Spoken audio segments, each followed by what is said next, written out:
So hello mga ka-Agri-Explorer, isang napakagandang araw na naman po dito sa ating farm, sa ating quail farm po. Isang napakamaliwalas po na araw sa inyo. At welcome back to my channel. This is Ron's Farm Official. At kung di ka pa po nakasubscribe, please hit the subscribe button po. At dito po sa channel ko, you will learn and you will also earn. So ngayong araw po na to is tatalakayin po natin kung gaano po kalaki or gaano po ka daming puhunan ang kakailanganin natin para po sa pag-aalaga natin ng maliitan po muna. Kasi ika nga po nila, kailangan po na magsimula po tayo sa maliit. Take po tayo ng mga baby steps po muna bago po tayo mag-alaga ng maramihang pugo. So magsisimula po kami sa paglalahad sa inyo o atin pong tatalakayin yung puhunan po na kakailanganin para po sa 500 heads po muna ng mga alagaing pugo. So, yan lang po muna. Itatalakayin po natin yung cages, yung halaga ng pugo, at overall na po. Amin po lahat na ilalahad sa inyo mga ka-Agri-Explorer. So, tara, samahan nyo po kami na matuto sa kung gaano karaming puhunan yung kakailanganin. Tara!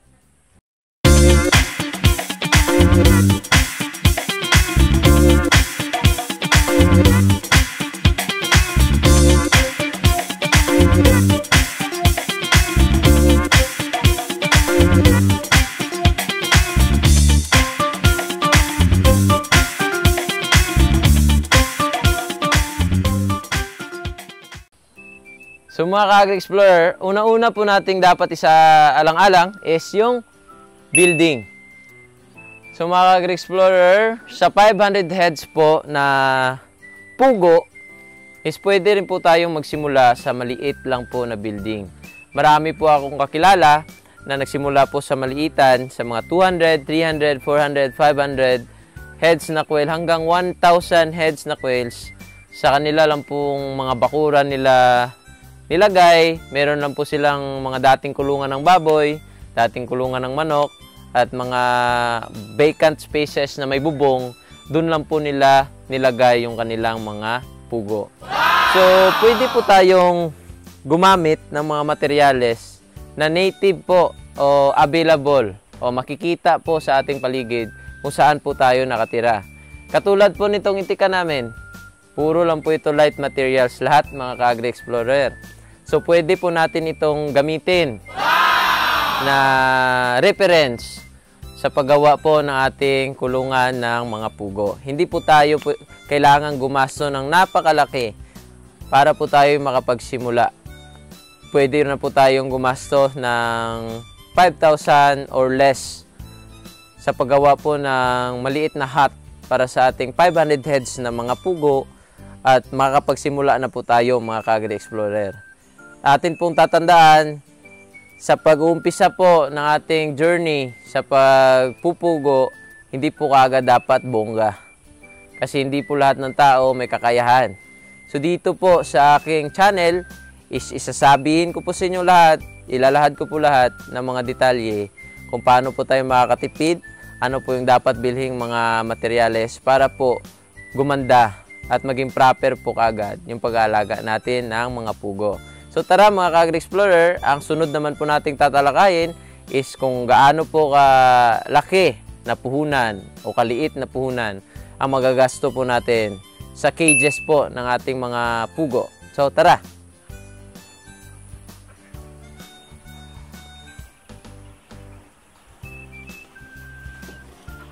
So mga ka-Agri-Explorer, sa ngayon, mayroon po akong alaga na 4,000 quails. Umiitlog na po yan lahat. Pero sa makikita nyo po dito, meron po tayong bakanteng 10 partitions. Ito pong partitions na ito, na 10, is makaka-house pa po ito o makaka-accumulate pa po ito ng 1,000 quails. Bakit po ito na bakante?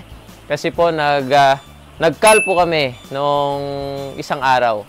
Kasi po, hindi na po nila nami-meet yung nais namin na egg production nila. At tapos po, medyo nalugi na po tayo sa pakain po natin, patuka po natin sa kanila. Kukunti na lang po talaga yung kinikita. Sabayan pa po ng napakarami pong umorder sa Boracay at sa Kalibo. Actually, kinulang po talaga yung quail meat namin. So, napakainam po talaga ang alagaan yung pugo kasi hindi lamang po sa pangingitlog kayo makikita. Kasi po kapag tapos na po sila sa pagsiservisyo sa atin at sa pagbibigay sa atin ng itlog, makakabawi pa po tayo ng kukunting puhunan para po sa pagbili natin ulit sa kanila sa pamamagitan po ng pagbebenta ng kanilang karne. So, dako na po tayo dito sa ating topic, mga ka-Agri-Explorer, na dito po tayo tatalakayin natin yung puhunan na kakailanganin para sa pagtayo ng quail cage na good for 500 heads. So, ito mga ka-Agri-Explorer, nakikita nyo po itong cute ko na cage. Makaka-house po ito ng 500 quail layers. Ito pong isang cage na to is makaka-house ng 500 quail layers po mga ka-Agri-Explorer. So, ang ginastos ko po dito sa paggawa po ng frame pa lang mga ka-Agri-Explorer is itong frame pa lang po, itong skeleton niya pa lang is 5,000 pesos po. As you can see, makikita po natin yung mga kabilya pong ginamit namin dito is napakalalaki. Kasi po mga ka-Agri-Explorer, ito pong cage na to, dito po talaga kami nagsimula. Ito po yung pinagsimulan talaga namin doon sa dati naming puguan. Ito size 16 po ito eh. Nabili namin ito sa junk shop na ni Mrs. Hindi pa nga kami asawa noon, mag-asawa. Hanggang nag-asawa na kami, buo pa rin. Hindi pa rin siya nasisira, mga ka-Agri-Explorer. So, napakainam po talaga na gumamit tayo ng steel o bakal para sa ating pundasyon ng ating kulungan. Pero marami rin po ako nakikita, mga ka-Agri-Explorer, na gumagamit po ng mga lumber like coconut lumber or good lumber, katulad po ng mga mahogany, ng Jimelina. Marami rin po akong kilalang ganyan na gumagamit po niyan. Wala po ako diyang negative na mga sasabihin. Napakainam rin po yan. Kung yan po ang available at makakamura po kayo mga ka-Agri-Explorer, go! Gawin nyo po. Yan po yung gamitin nyo. Pero po, kapag gusto nyo po talaga ng pangmatagalan at for lifetime gamit talaga po, ito po talagang steel. Steel po talaga, mga kabilya po talaga yung gagamitin natin. So, sa itong kulungan po na to mga ka-Agri-Explorer, gumastos po kami. Sabi ko nga kanina, gumastos kami ng 5,000 pesos para sa skeleton po niya.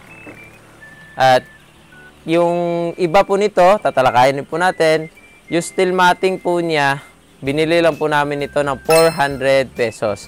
May kita nyo po mga ka-Agri-Explorer, may steel matting po ito. Ang purpose po nito is, hindi po mag-stretch yung chicken net, chicken wire or green plastic wire. Hindi po siya mag-stretch at parang mag-create ng pouch. Kapag mangyari po kasi yon mga ka-Agri-Explorer, hindi po gugulong yung itlog papunta po dito sa egg catcher nila. At may tendency po o pwede pong mangyari kapag wala pong steel matting, tutukain po nila ang kanilang mga itlog. At kung di naman po, dudumihan nila ang kanilang itlog, iihian at malalagyan ng napakaraming dumi at hindi na po iyon maganda para sa ating mga itlog. Makikita nyo po mga ka-Agri-Explorer, ang atin pong mga itlog na pinaproduce sa mga produkto po natin is napakalinis po iyan. Wala po talaga iyang bahid ng ihi nila o dumi. Kaya yan po talaga yung dapat, meron po steel matting. Gumamit po tayo nito ng dalawa na steel matting para dito. Para ma-accumulate po ito. Pero di naman po iyon naubos ng gamit. Pero yan na po ipapalagay natin. Dalawang steel matting. Di naman po tayo makakabili ng isang steel matting at kalahati. Kaya dalawa na po. So 400, 800 po agad yung steel matting. At dito po sa green plastic wire natin, nabili ko lang po ito dati na 800 per bundle. Yung isang bundle po mga ka-Agri-Explorer ay naglalaman ng 10 meters. Yun lang po yung ginamit namin dito sa egg catcher nila at pati po dito sa kanilang tinatapakan mga ka-Agri-Explorer. So nagkakalaga po ng 800 pesos yung binayaran namin para po dito sa chicken wires. At meron pa pong chicken wire na iba kaming size na ginamit. 1/4 po kasi itong sa tapakan nila. Ito pong sa tapakan nila at sa egg catcher, 1/4 po ito. Dito naman po sa patukaan nila ng pagkain at patukaan din po ng tubig is may sukat po ito na 1 inch or 1. Nagkakalaga po ito ng 150 pesos per meter. Gumamit po kami ng 6 meters, kaya po may kabuang 900 pesos din po yung gastos para po doon sa chicken wire na ito. At isa pa po is ito pong CPAR lens kung tawagin. Napakainam po kasi nitong gamitin sa para sa kanilang pakainan sapagkat may groove po ito mga ka-Agri-Explorer. Ito po siya sabi kong groove. Kapag kumain po silang motion nilang pagkain, gumaganon po kasi sila. Kumakaykay po sila. Kapag may groove po is kapag gumanon sila, hindi po tatalsik yung mga feeds. Kaya hindi po marami yung feed wastage mga ka-Agri-Explorer. Wala pong masasayang na feeds. Dati po, nung binili ko po ito, medyo matagal-tagal na po iyon. Siguro may mga 1 taon at kalahati na po, hanggang 2 taon. Nagkakahalaga pa lang po ito ng 600 pesos. At isang CPAR lens lang po ang ginamit namin para po dito. Nagkakahalaga po iyon ng 600 pesos, mga ka-Agri-Explorer. At dito naman po tayo sa kanilang dumi, sa yung nagka-catch po ng kanilang dumi o na sumasalo sa kanilang dumi, mga ka-Agri-Explorer. Yung ginamit po namin dito is hindi po dapat ordinaryong plywood lamang po, mga ka-Agri-Explorer. Dapat po marine plywood. Kasi po matibay po yon sa water. Matibay po yon sa basa. Babasa po siya, hindi po siya madaling masisira. So nagkakahalaga rin po ito dito sa amin ng 400 pesos. At gumasto rin po kami nito o gumamit rin po kami ng 2 piraso, katulad po ng steel matting, 2 rin po. So, nagkakalaga rin po ito ng 800 pesos kasi 2 po yung ginamit.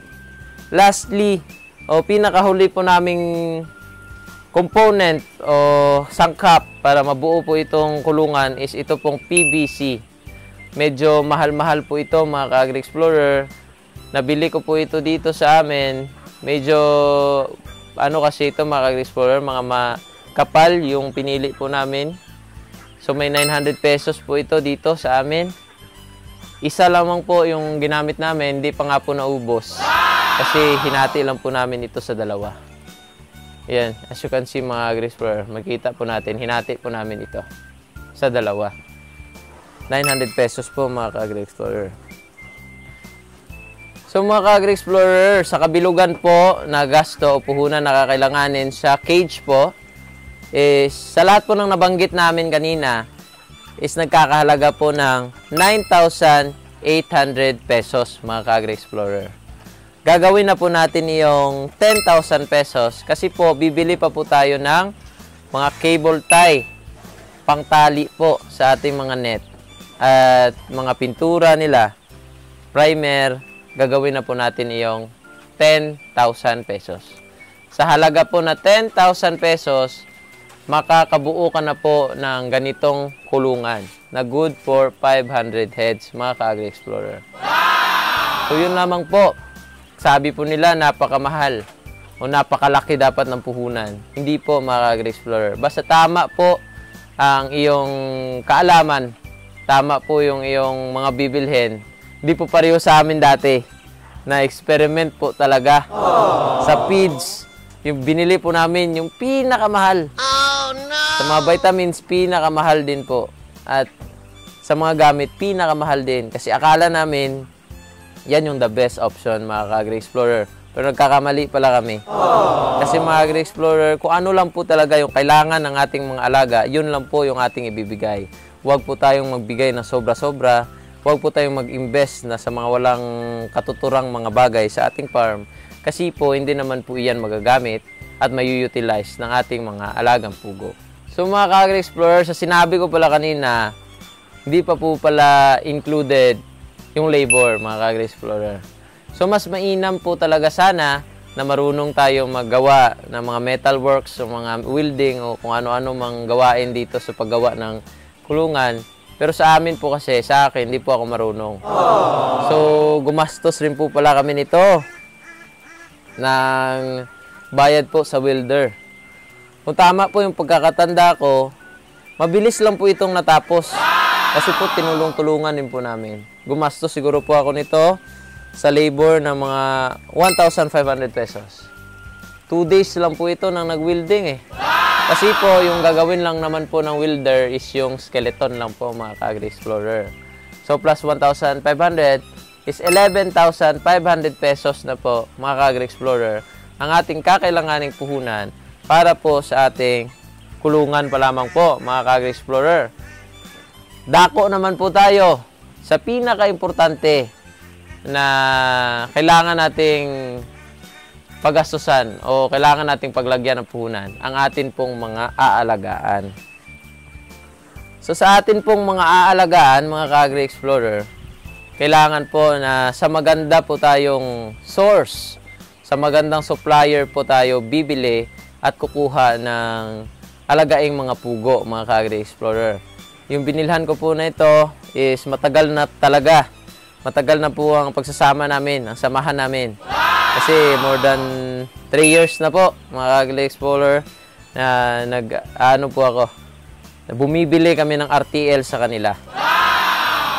Yung bili po namin ng isang RTL, nung nagsisimula pa lang po kami, is 37 pesos pa lang po noon, mga Agri-Explorer. Pero ngayon po, dami na pong nagbago.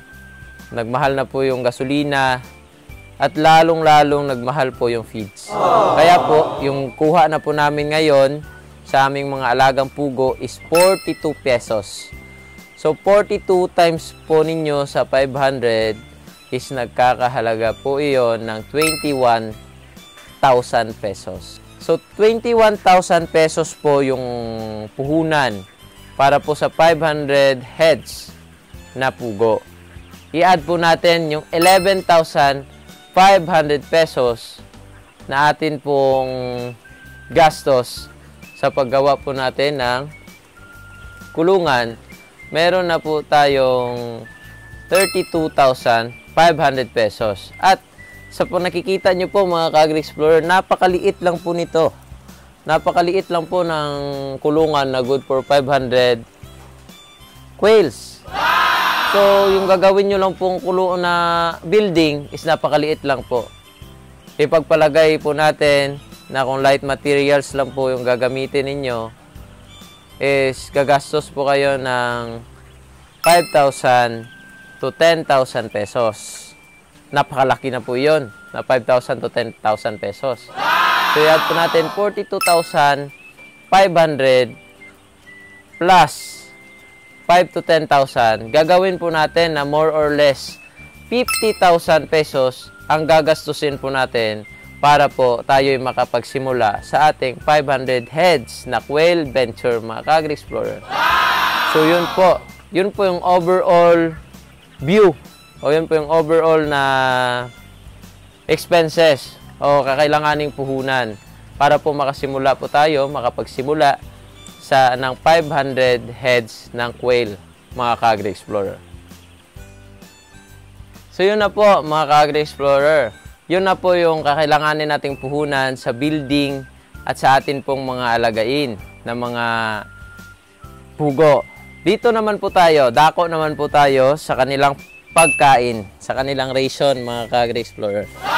So yung gamit po natin dapat sa pag-aalaga po ng ating mga pugo, kapag galing po sila sa RTL or sa ready to lay stage pa lang po sila, nasa 25 days pa lang po sila, hanggang sa magsimula po silang mangitlog, kailangan po na ang ating pakain is chick, booster, or starter, mga ka-Agri-Explorer. Hindi po kami gumamit ng starter kasi mas available po sa amin itong chick boosters, mga ka-Agri-Explorer. Napakaganda rin po yan kasi sa stage po na RTL pa lang sila, lumalaki po, mabilis pong lumaki at magde-develop po yung tiyan ng ating mga pugo, kailangan po nila ng sapat na sustansya. At mamimit lang bang po ang sustansya na yan kapag ibibigay po natin itong chick booster. Ang chick booster po dito sa amin ay nagkakahalaga ng 1,940 pesos per 50 kg sack, mga ka-Agri-Explorer. At ang mauubos po na feeds ng ating mga alagaing pugo, kung 500 heads po sila, bago hanggang umitlog po sila, kung 500 heads lamang po, uubos po talaga tayo ng more or less 5 sacks, mga ka-Agri-Explorer. 5 sacks po talaga yan. Yan lamang po yan ang ating sakripisyo. So mga ka-Agri-Explorer, makakaubos po tayo ng 5 sacks ng Chick Boostex o Chick Booster bago po sila mangitlog, mga ka-Agri-Explorer. At kapag nangingitlog na po sila, ka-Agri-Explorer, katulad po nito, kulang-kulang 2 months na po sila, mga ka-Agri-Explorer, at nagpo-produce na po sila ng, teka lang po, atin pong bibilangin yung pinoproduce nila. January 5 po sila is 25 days. Ngayon na po is February 10. So, meron na pong 1 month and 5 days sila dito. Wow! So, 2 months na po pala sila, mga ka-Agri-Explorer. So, ang kanilang itlog na po is 5, 10, 15, 20, 25, 35, 45, 50, 65, 73. Oh, mga ka-Agri-Explorer, bago pa lang pong halo ito ng puro. Naghalo po kasi kami, ilang araw pa lang po sila na purong feeds na. Ito po yung ginagamit namin. Abimax Quail Layer ng Pilmico, mga ka-Agri-Explorer. So, ang feeds po na Abimax Quail Layer X ng Pilmico, dito po sa lugar namin, is nagkakahalaga ng 1,800 pesos per 50 kilograms na bag. So, yun po yung gastos natin, mga ka-Agri-Explorer. So, kapag umabot na po sila ng mga 37 to 40 days, panigurado, magbibigay na po sila ng itlog. At makaka-start na po tayo ng bawi sa ating puhunan, mga ka-Agri-Explorer. Yun lamang po yung sakripisyo ng mga, sasacrifice po tayo ng mga 3 weeks. 3 weeks po na wala po talaga halos na itlog. O meron naman po, kokonti, hindi pa po makakabawi. Pero umidad po sila ng 45 to 50 days, 60 days, ito na po. May 73 pieces na po ng itlog. 73% na po yun, napakaganda na po. After po ng 1 week, panigurado, sobra na po sila nito. Mag-above 85% na po yung itlog nila at napakaganda na po ng ating kikitain. So, ayun na po, mga ka-Agri-Explorer. Yun na po yung overall na puhunan na kakailanganin. Nalaman po pala natin na sa 50,000 na puhunan, makakapagsimula na po tayo ng 500 heads na quails, mga ka-Agri-Explorer. At sa feeds naman po, depende na po iyon sa inyong lugar kung magkano po yung halaga ng feeds dyan sa inyong mga lugar. So yun lamang po, mga ka-Agri-Explorer. Sana po nag-enjoy kayo sa panonood. At sana po may natutunan kayo para sabay-sabay po tayong matuto at sabay-sabay rin po tayong makita. Yun lamang po, mga ka-Agri-Explorer. Abangan pa po ang mga susunod kong vlogs sa channel na ito. Bye-bye!